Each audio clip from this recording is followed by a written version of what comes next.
Napakahirap po ng kalagayan ng ating bansa ngayon.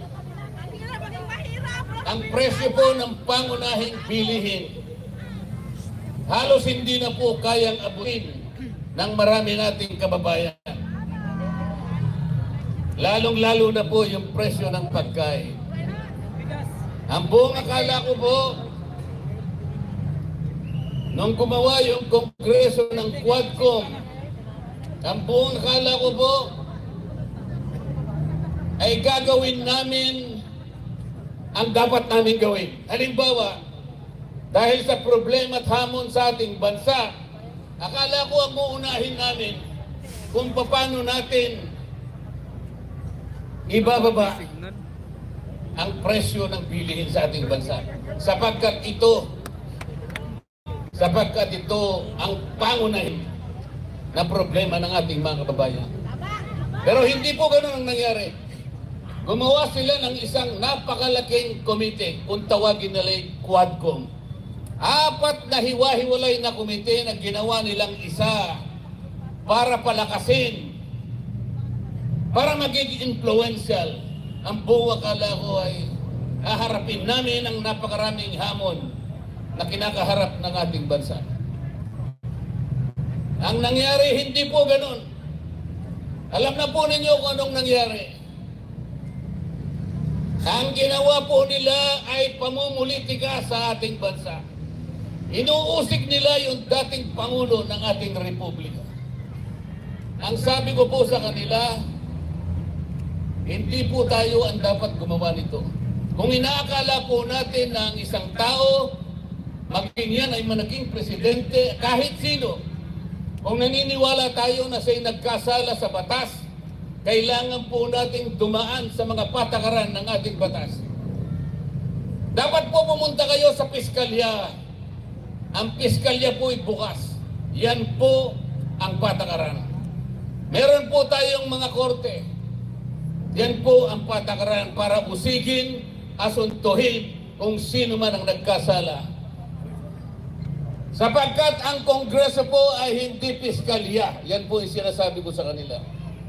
Ang Kongreso po ay hindi hukuman. Nagpasikat po silang lahat sapagkat pamumulitika ang inuuna nila. Bumaha ang maraming panig ng Metro Manila. Bumaha ang Bicol Region. Mahigit pong 300 bilyon ang ginamit sa mga flood control. Akala ko po ang Quadcom uusisain lahat ito. Hanapin natin kung saan napunta ang perang ginasta para dito. Ayaw po nila yon. Ang gusto nila ay usigin nila ang dating Pangulo. Pagkatapos gumawa pa sila ng isa pang komite. Ang uusigin naman nila ay yung pangalawang Pangulo ng ating bansa. Kahit walang batayan, kahit mali ang pamamaraan, ayun po, nakita na ninyo kung anong nangyari. Bago magsara ang Kongreso, pinilit nilang i-transmit yung impeachment complaint sa Senado. Ang gusto po nilang mangyari, mawala ang Vice President. Puro kaguluhan, puro pagkakabahagi ang gusto nilang gawin.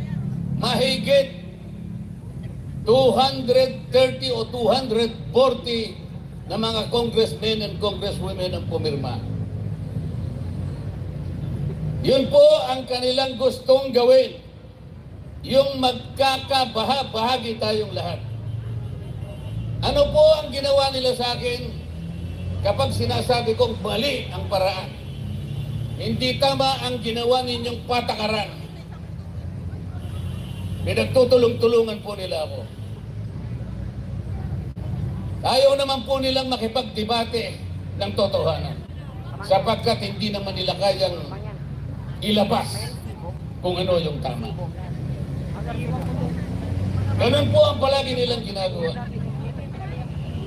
Masama po bang ipakilala ko sa kanila kung ano yung katwiran? Masama ba na turuan ko sila sapagkat Meron naman ako na konting nalalaman tungkol sa batas. Yun nga mga chairman ng Quadcom, wala nga akong abogado ron kahit isa. Kung tinuturo ko sa kanila yung dapat gawin, sapagkat ito ang tama, ganito ang dapat natin gawin sapagkat nakikita tayo ng taong bayan. Kayo pong lahat na nandirito ngayon, nakikita nyo yung pamamaraan kung paano ginagawa nila. Tatawagin nila yung mga tao, pagtatatanungin nila ron, ang kanilang layunin ay gumawa ng batas. Nagpapatulong na gumawa ng batas. Ngunit, kapag nandun na yung mga taong tinatanong, tatakutin nila. At kapag hindi sila sumagot ayon sa gusto nilang marinig, ikukulong po nila yung mga tao. Ganito na po ang kalagayan ng House of Representatives. Alam po kung nasaan, nandyan po lang katabi natin. Kapag ako po ay nagsasabi sa kanila, puro panggugulo ang ginagawa nila. Pati po, nakita po ninyo yung hopya na kinakain ko. Kung anong ginawa nila. Pati yung hopya na kinakain ko, inagaw nila sa akin. Nang dahil lamang sa pagtatanggol sa karapatan ng katwiran, pagtatanggol sa katotohanan.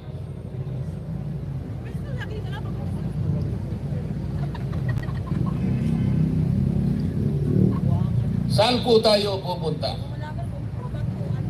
Saan po pupunta ang ating bansa?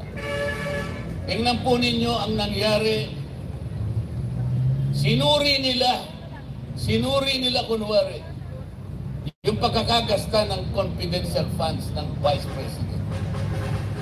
Wala pong problema kung suriin natin kung paano nagasta ang pera ng bayan. Tama po lahat yun. Ngunit, ang kanila pong ginagawa ay labag na sa batas.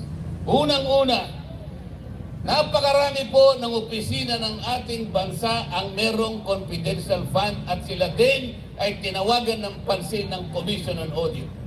Ayan po ang Commission on Audit, nasa tabi lang natin.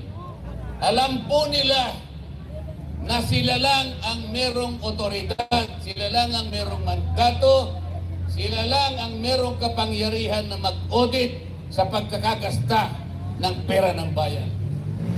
Bakit nakialam ang House of Representatives? Yun po yung tanong ko sa kanila. Akala po nila ngayon may kinakampihan ako. Alam po ninyo kung anong ginawa nila sa akin. Lahat ng committee po na ako'y miyembro, pinagtatanggal po nila ako. Para bang ang gusto nilang gawin ay hindi na ako kasali sa House of Representatives. Alam po ba ninyo, ngayon lamang nangyari sa kasaysayan ng House of Representatives, pati po yung aking allowance, hindi na po nila binibigay. Ganyan na po sila ngayon. Kaya ang tanong ko po sa inyo, saan pupunta ang ating bansa? Napakataas po ng presyo ng kuryente sa ating bansa. Ano po yung palagi kong sinasabi sa kanila? Pagbigyan naman ninyo ako na marinig yung 10 panukalang batas kung paano natin ibababa ang singil ng kuryente sa ating bansa. Ang singil po ng kuryente sa ating bansa ang pinakamataas sa buong Asya.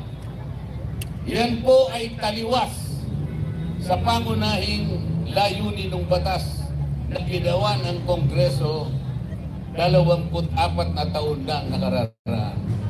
Ano po yung layunin sa batas ng kuryente na ginawa noong 2001? Ang layunin po ay idulot ang kuryente sa lahat ng mamamayang Pilipino sa murang halaga. Taas po yung kamay na nandito ngayon na magsasabi sa akin na mura ang kuryente dito sa ating bansa. Kung ganon, yung layunin ay hindi po natupad. Pagkatapos ng 24 na taon, patuloy na nilalabag ang batas na ito sapagkat napakataas ang kuryente sa ating bansa. Saan tayo pupunta? Ang senador po, yung tunay na senador, kung gagamitin niya ang kanyang kapangyarihan na pinagtitiwala ninyo sa kanila, meron siyang kakayahan na baguhin ang kalagayan ng buhay ng mamamayan. Kung gusto niyang gawin at kung alam niyang gawin. Paano niya gagawin? Kung hindi naman siya nakahanda para gawin yun. Kung wala naman siyang kakayahan na gawin ang itiniwala ninyong kapangyarihan sa kanya. Kapag ka po ikaw ay senador, tungkulin mong gumawa ng batas na makakatulong, nakapagpapabago sa buhay ng mamamayan ng ating bansa. Paano mo gagawin yun kung wala ka namang kaalaman? Ang problema po, tatapatin ko po kayong lahat. Ang problema po, sa napakahabang panahon ng eleksyon dito sa ating bansa, basta sikat lang siya, yun na iboboto natin. Basta sikat lang. Basta nakagagawa ng pelikula. Bakit ganito po ang kalagayan natin? Pabalik-balik na yung marami sa kanila. Alam po ninyo yun. Nang dahil sa kasikatan lamang, hindi man lang ninyo tinanong. Paglapit po nila lalapit na naman po sila sa inyo ngayon. Pwede ba itanong ninyo sa kanila?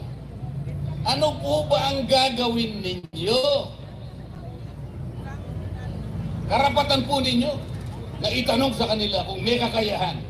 Pag sinabi niyang may kakayahan, ipakita mo sa akin. Patunayan mo sa akin na kaya mong gawin. Ito po, pinaka-problema. Lalapit sila sa inyo ngayon. Malapit na po. Magsisimula po yung election period sa mga senador Pebrero 12. Sa mga congressmen, magtatagal ng konti. Mauuna yung mga senador.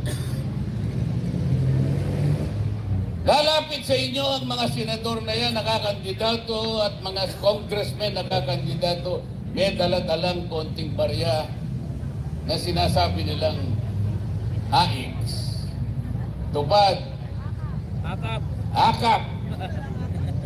Mga kababayan, ganyan na lamang ba ang aasahan natin sa tuwing darating ang isang pagkakataon na nasa inyong kapangyarihan?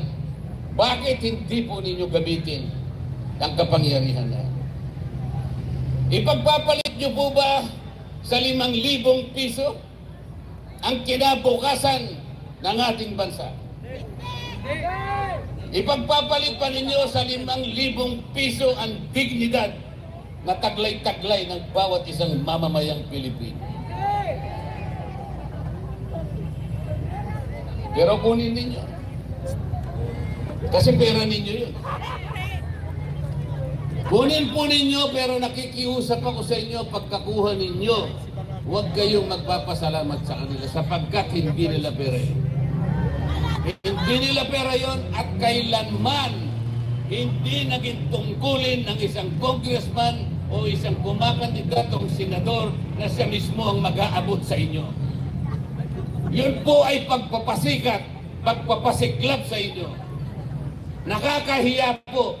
Kailangang malaman ninyo na kayo po'y iniinsulto nila kapag lumalapit sila sa inyo at ibinibigay yung halaga na kung tawagin ay akap. Iniinsulto po nila kayong lahat. Hindi po namin tungkulin yun. Kailangang malaman po ninyo. Hindi ganon ang tungkulin ng isang senador o isang congressman o congresswoman. Ang tungkulin po namin pare-pareho, kailangan buhayin natin, pasiglahin ang ekonomiya, ang kabuhayan ng ating bansa upang sa ganon magkaroon ng trabaho, dagdag na kita ang mamamayan.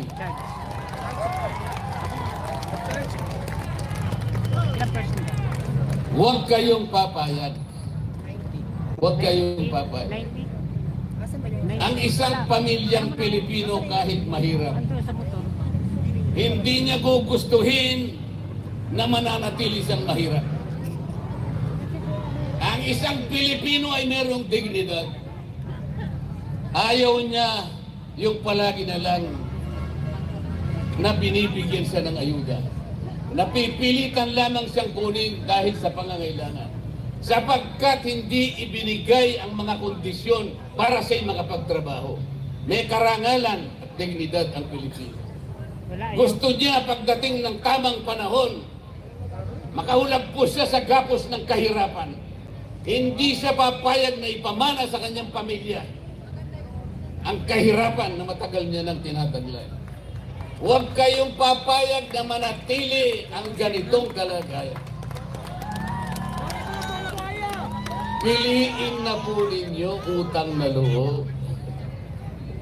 Nasa kamay po ninyo, nasa kamay po ninyo. Pumili na po kayo.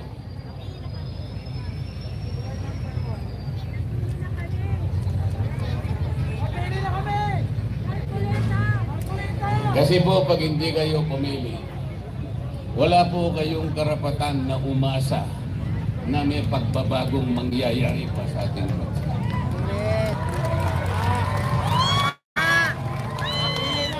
Tulungan ninyo kung gumawa ng isang kasaysayan. Iguhit natin ang isang kasaysayan. Pangangako sa gabing ito, kung kinakailangan ay panumpain natin. Simula sa araw na ito, gumawa tayo ng magandang bagay hindi lang para sa sarili natin, kung hindi sa ating bansa, sa ating mga anak, at sa anak ng ating mga anak. Huwag na kayong pumayag na yan na naman.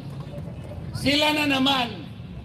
Ilang beses na ba silang nakabalik? Bakit ganito? Bakit ganito pa rin ang kalagayan natin? Napakarami pong magagandang batas na ginawa natin. Wala pong nagbabantay. Walang nagbabantay. Ito pong batas ng kuryente, yung binabanggit ko sa inyo, totoo po yung layunin. Kailangan murang halaga. Bakit ngayon po'y pagkataas-taas? Wala po kasing nagbabantay. Ang totoo po, kung talagang gagawin lang nila ang mabuti. Imbes na akap, imbes na ayos, imbes na tupad, pababain natin ang presyo ng kuryente, gawin natin halimbawa, tanggalin natin ang 12% VAT sa kuryente. Pagkatapos, yung dating buwis na nakukuha dyan, ang gawin na lang natin ay yung mga kababayan natin na nagbabayad ng kuryente sa isang buwan, 2,000 pababa. Kinakailangan ilibre na yun. Yun ang tunay na akap. Kesa magbayad ka ng buwis, kukurakutin lang. Bago nila kurakutin, ibigay na lang natin na libre from 2,000 pababa. Ibigay sa mga taong ganun ang consumption sa kuryente. Ang mabebenepisyo po nun pag ginawa natin, magagawa naman eh. Pag nagawa natin yon, 4.5 million Filipinos na mahihirap ang mabebenepisyohan. Katumbas ng 28 million Filipinos. Hindi yung pupunta sa inyo akap. Ano ba yung akap? Ayuda sa mga kapus ang kita. Paano po ninyo nalaman na sila lang ang kapos sa kita? Pumunta sa komunidad, pumili lang ng mangilan-ngilan at binigyan ng akap. Lahat naman tayo kapos sa kita. Kahit ako. Bakit? Sa kagustuhan ko lang lahat ng tao sana na naghihirap, bibigyan ko lahat, ngunit hindi ko kaya. Sa makatwid, kahit ako kapos sa kita. Pupunta sa isang komunidad, pipili lang ng iba, ng konti. Paano yung iba na hindi nabigyan? Tama bang patakaran ito? Pagkatapos pupunta sila sa inyo, ipakikilala na rin sa inyo na tinulungan kayo. Na para bang gusto nilang ipakilala sa inyo na galing sa bulsa nila yung perang ibinigay sa inyo. Huwag kayong palilin lang sa kanila. Ni huwag din yung titingnan. Mga salbahe yung mga yan. Bakit ko sinasabi salbahe? Iniinsulto nila kayo. Huwag kayong paiinsulto sa kanila. Ako ayokong manginsulto kahit kailan. Kaya nilalabanan ko sila. Kaya tingnan nyo yung ginawa nila sa akin. Mahigit na 300 na congressmen, ako na lang ang nagsasalita kung ano yung mali sa amin. Lahat sila ay pare-parehong may projects. Ngayon, umirma silang lahat sa impeachment. Akala ba ninyo ay walang premyo yun? Napakalaki ng premyo nun. Politika ng pera-pera na ang nangyayari sa atin. Maawa kayo sa ating bansa. Maawa po kayo sa ating bansa. Iguhit natin ang isang kasaysayan sa gabing ito. Unang-una, naging kaysaya na sapagkat ito lamang ang pagtitipon na nakalikom ng ganito karaming mga mamamayan. Wala pong nagbayad sa inyo, may nagsakripisyo pa kayo, ang iba po'y namasahe pa, ang iba'y galing pa sa Visayas, ang galing pa sa Mindanao, ang iba. Wala po kaming may bibigay na pera sa inyo, ngunit ipinakita ninyo ang kahalagahan ng pagtitipon na ito. Salamat po sa suportang iyan at gusto kong samantalahin, gusto kong ipaintindi at gusto kong bigyan ng emphasis. Magsimula tayo sa araw na ito. Makikita nila at malalaman nila kung sakasakaling ako'y nandun na po. Naniwala kayo sa akin.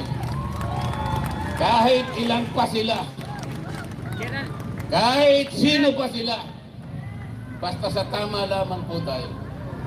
Huwag tayong lilihis sa tama. Kahit mahirap, kahit marami sila, ilalaban natin at ilalaban ang katwiran sapagkat yun lamang po ang tanging paraang nalalaman ko kung paano ko magsisilbi sa ating bansa.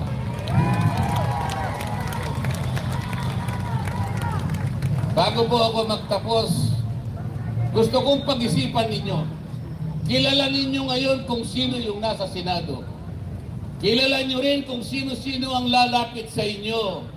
Mga ilang araw pa ang darating. Huwag kayong mainip at darating sila sa inyo, maniniglod sila sa inyo. Hihingi ng tulong sa inyo. Gusto kong sabihin ay humanda kayo. Limiin ninyo. Tandaan po ninyo yung sinasabi ko. Kapag inabot nila yung pera na yon, yon ang katibayan, yun ang simula ng pag-iinsulto sa inyo. Kunin nyo. Pero kalimutan nyo na yung mukha ng tao na yun. Para sa ganun po ay magkaroon ng pagbabago ang ating Senado. Hindi man lahat makapaglagay tayo doon kahit isa lang. Kahit isa lang.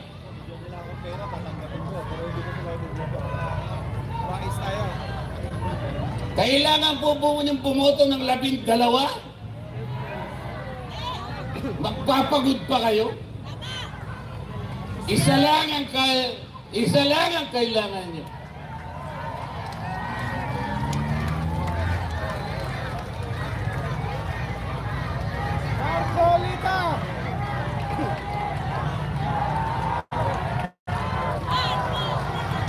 Barcoleta! Let's go! Iba-iba po ang katauhan ng ating Senado ngayon. Merong ganito, may ganyan, may ganun at may ganun. Kumbaga sa niluto, mga kababayan, hindi po ninyo alam kung anong klaseng luto ang Senado ngayon. Kung magluluto po kayo ng putahe, magluluto kayo ng paksiw, alam po ninyo kung anong sangkap na gagamitin ninyo. Alam po ninyo kung anong sahog ang gagamitin ninyo para makapagluto kayo ng paksiw. Kung ang sinigang kaya, kahit anong luto, alam ninyo, kabisado ninyo. Adobo, alam ninyo kung anong kakailangan ninyo.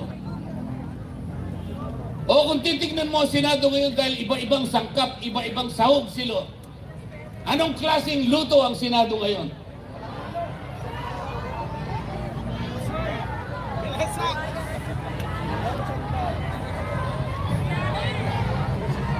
Hindi nyo malaman kung anong klaseng luto.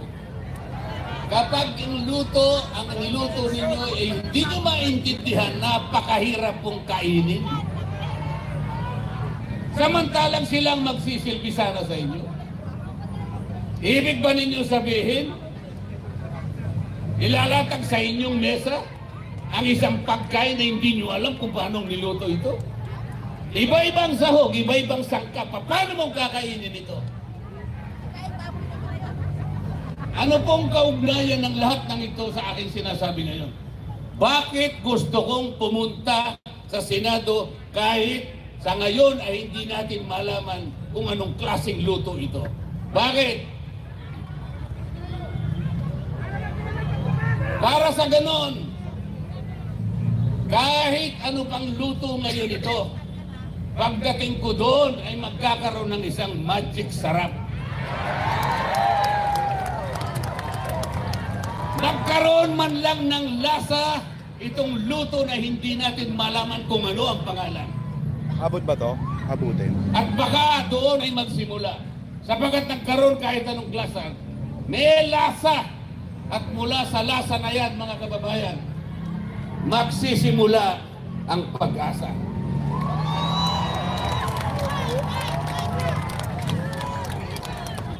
Gagawa tayo ng isang kasaysayan. Kung kinakailangan, gumawa tayo ng kontrata ngayong gabi. Payag ba kayo na sa gabing ito isimulan natin kung paano natin babaguhin at tadhana ng ating bansa? Magsisimula po tayo sa isang tao lamang, pwede na po yun. Basta kailangan lang magkaroon ng magic sarap. Tama po?